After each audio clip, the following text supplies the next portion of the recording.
Governance has now become a collective responsibility in Taraba State as critical stakeholders are now very much involved in policy formulation. Security experts, traditional rulers, non-governmental organizations, youth representatives and captains of industry were among critical stakeholders that partook in a three-day Taraba State Youth Economic and Security Summit held at the gymnastic hall of the Jolly Nyame Stadium, Jalingo. The summit aimed at identifying potentials of young citizens was tagged Harvesting the Potential in Our Youths, Repositioning Taraba from Potential to Prosperity, and Securing Our People. Was sponsored by Governor Kefas Abu. It was the first of its kind since the creation of Taraba State. The purpose was to brainstorm and come out with a blueprint that will enable Kefas Abu administration move the state to greater heights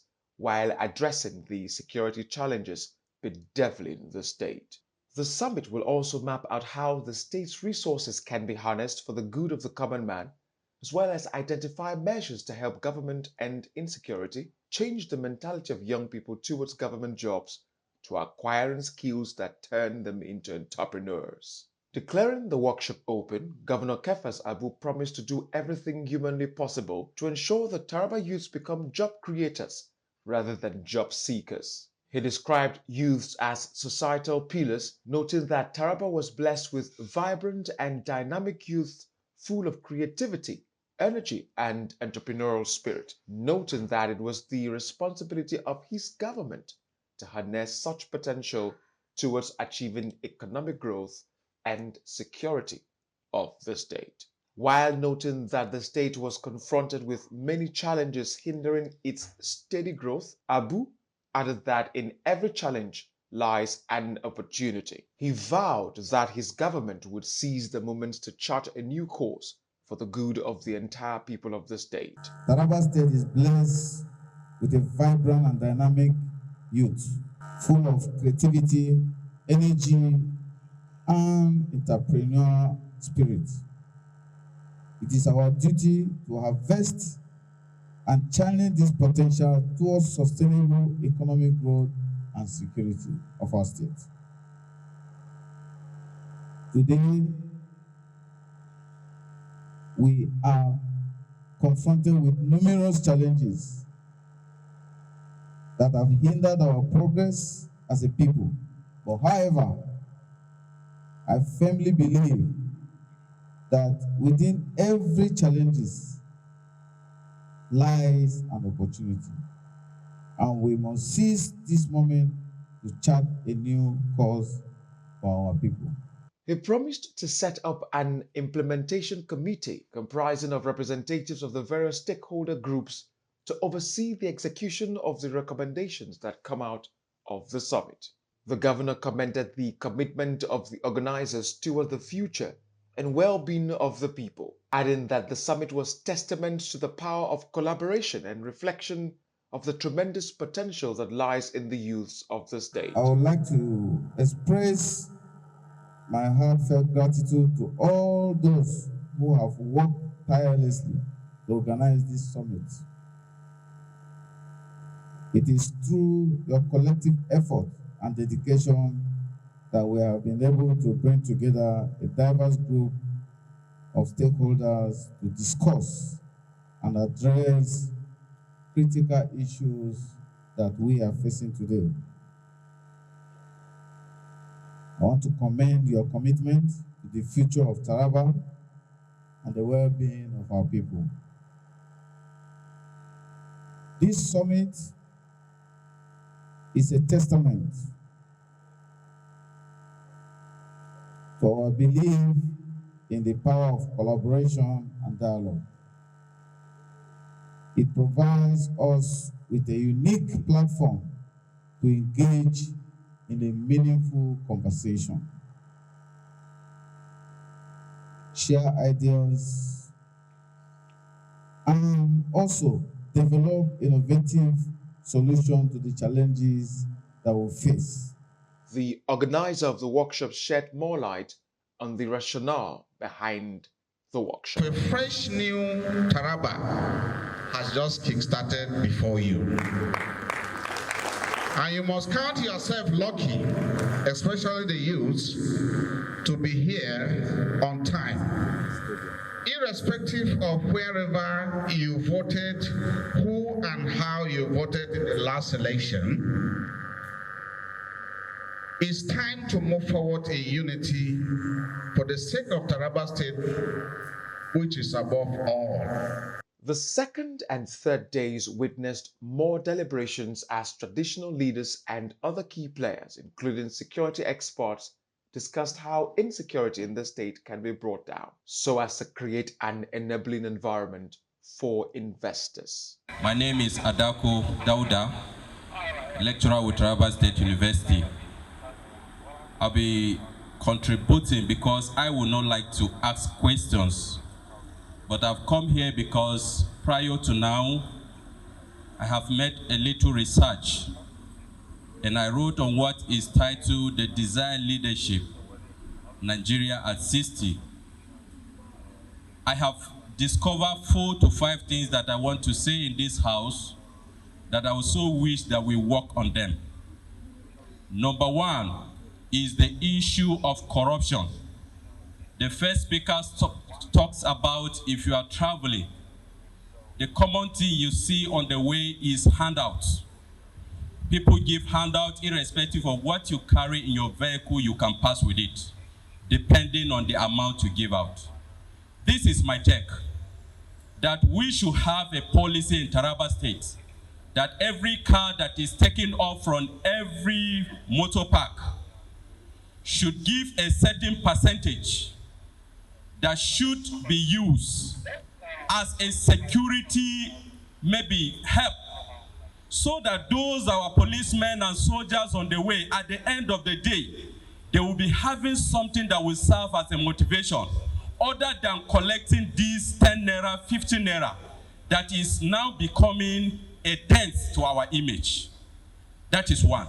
Number 2, on the issue of unemployment, something is obtainable in the other world. Even within Nigeria, I saw it happening in University of Lagos where I did my second degree. They are now coming up with a policy that every graduate or from every department, they look at the best research that were submitted. How implementable are those research? Government and individual will go into those research and invest. At the end of the day, you will see students graduating not seeking for employment, but rather they are employers of themselves and providing jobs. Then on the other hand, we also have issues, and this issue goes down to possibly leadership. Our leadership to some extent are truly not helping matters. Why? When you train an individual, you give him the expected knowledge, and you did not create an atmosphere, a ground for him to operate, there is every possibility that he will misuse this knowledge. Over the years, we see government coming up with policies or packages, training people, but this is my take on this. Instead of us training people on entrepreneurship and giving them packages at the end of the day, why not create an institution, or rather a center in every local government where we'll have entrepreneurship skills? People will be trained there and be retained there and be rendering services there. A percentage of whatever they provide at the end of the day will be given to them, and a percentage will be reserved to move the center. If we do this, issues of unemployment and security will be reduced to the mere bedroom. Thank you. Thank you. Today, north, today, west, today, south, most of.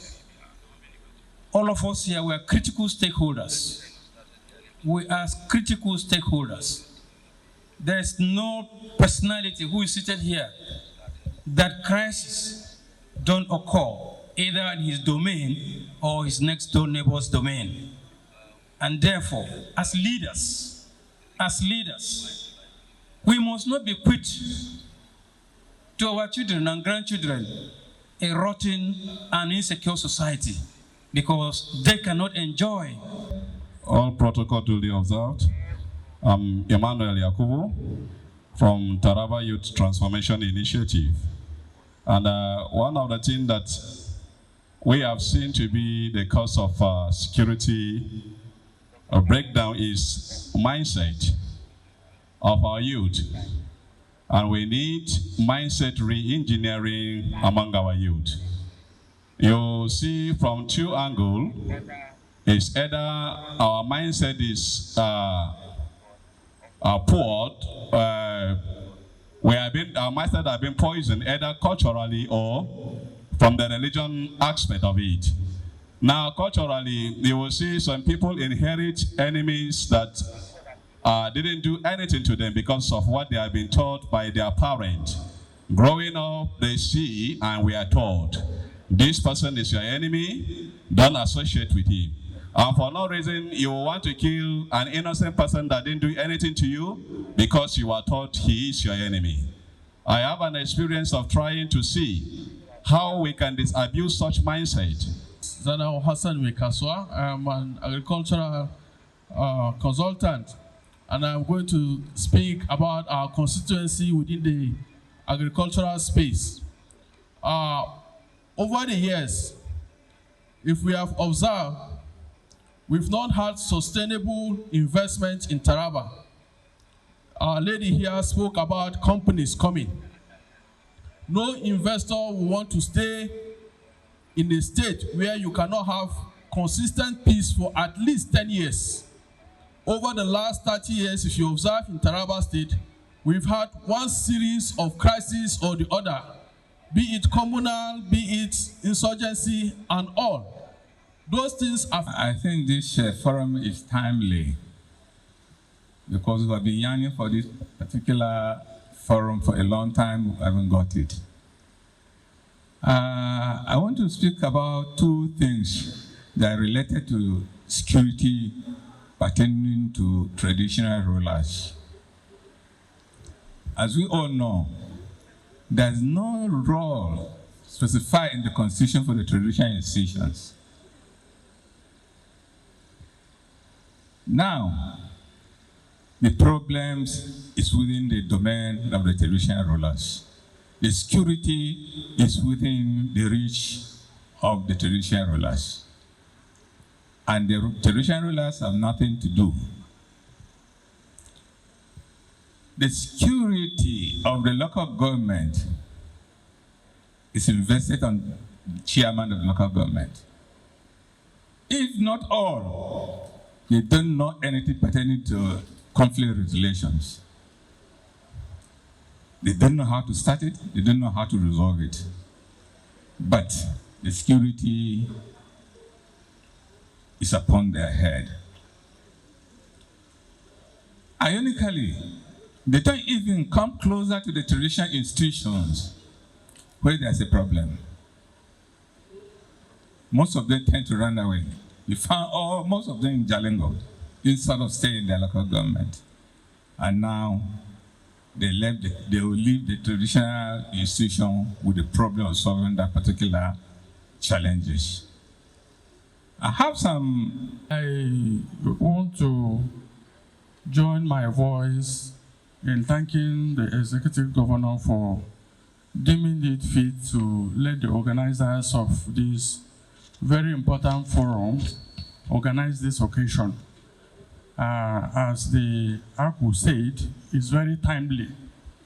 And I'm happy that it is happening at the beginning of the life of this new administration. It is an indication of seriousness and the fact that we should expect positive things in the next 4 years. Now, as the Emir of Mori said, this very topic is very important, and we, the traditional rulers, will find time to present an elaborate paper representing our view.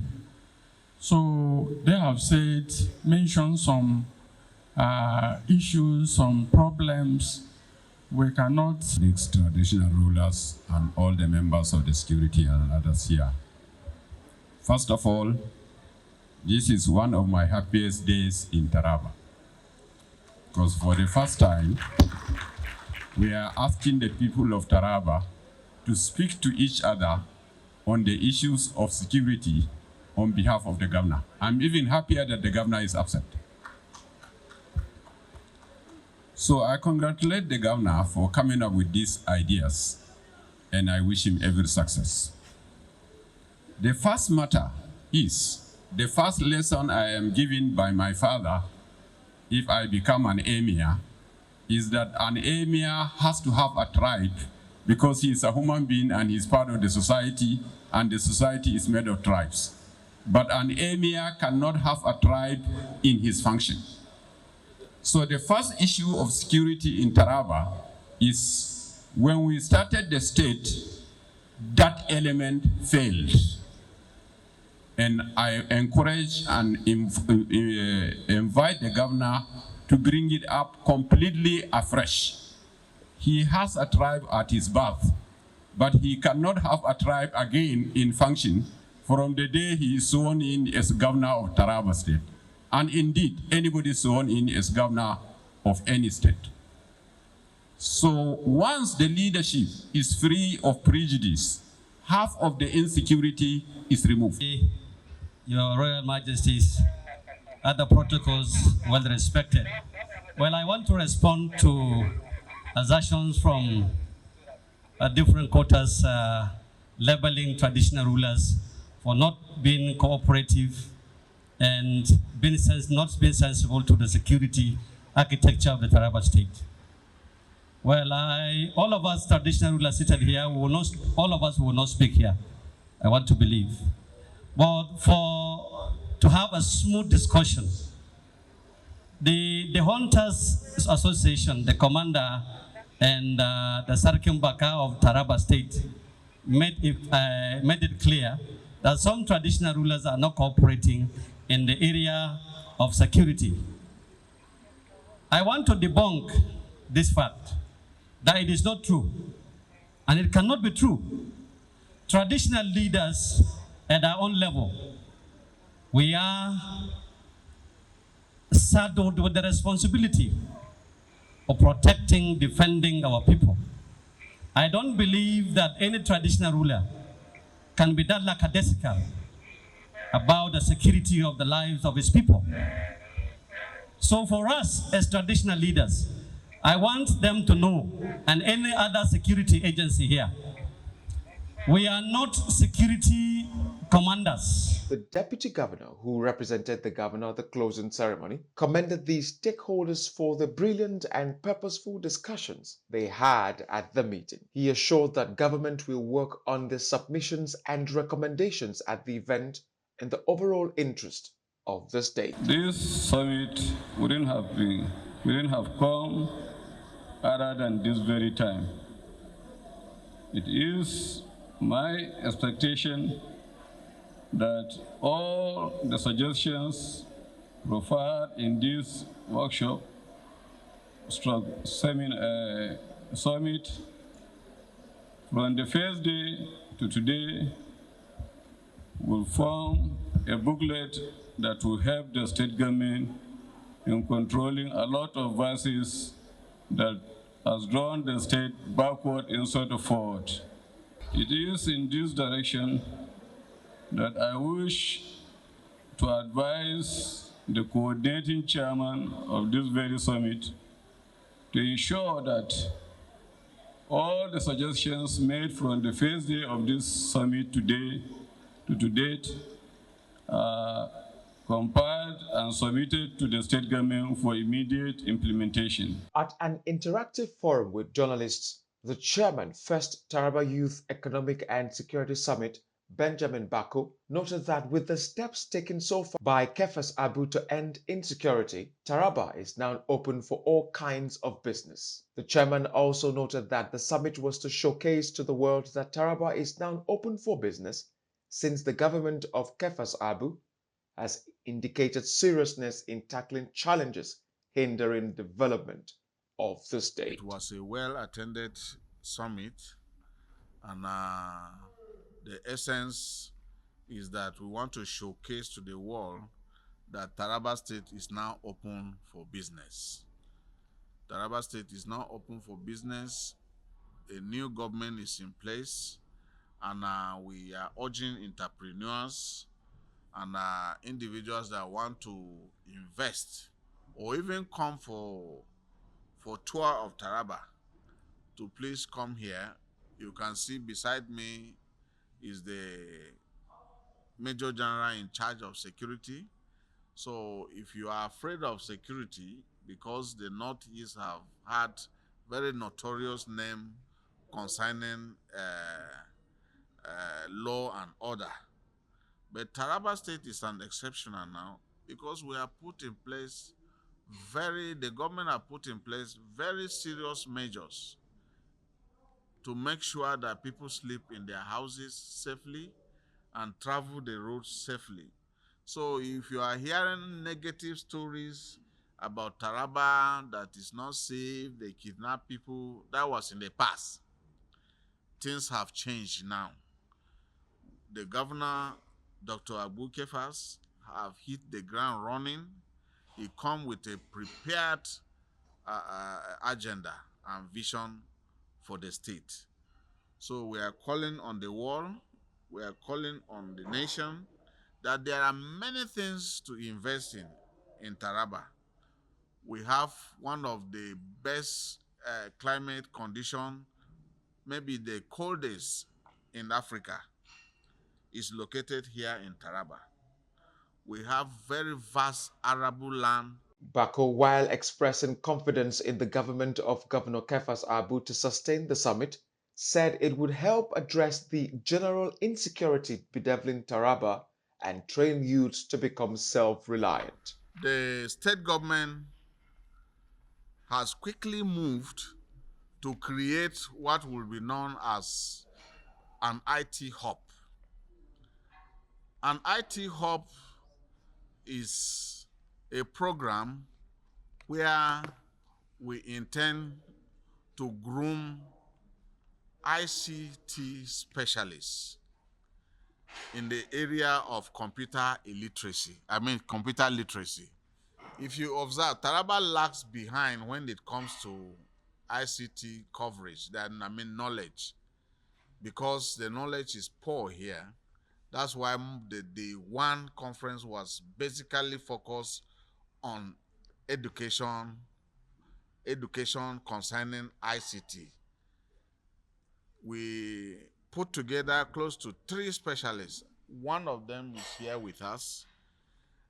So, in summary, the creation of an ICT hub will be number one and first and foremost of what the state government will implement immediately to make sure we reduce the illiteracy of internet within our state. Until there is internet literacy, there is no way that any community can prosper in this modern world that we are now, because everything has gone back to internet, including ordering of food, your address, and everything. In fact, you don't need certificate on anything again much, unless it's a professional course. All you need is to equip yourself with computer literacy and everything will be in order. So that is the number one thing that the state government is putting forward: creation of an internet hub. You know the history of Taraba State well. Some years back, we have prominent investors, even like Nestle, Unilever, and all the prominent multinational companies. They were here in Taraba cultivating one farm or the other, Obasanjo farms, Abiola farms, and many others. Why do all of them close and left? It was because of a lack of political will from successful governments that will create an enabling playing ground for investors to thrive and make profit. The government of Dr. Abu Kefas is coming with a whole new mindset. We are going to liberalize the operation field for every intending investor to have a level playing ground that will be supported by law from the State Assembly. The Abu administration in Taraba is working round the clock to carry critical stakeholders along in policy making. Political observers believe that with the way and manner Governor Kefas Abu is going about the business of government, it will set a high standard difficult to match for subsequent administrations.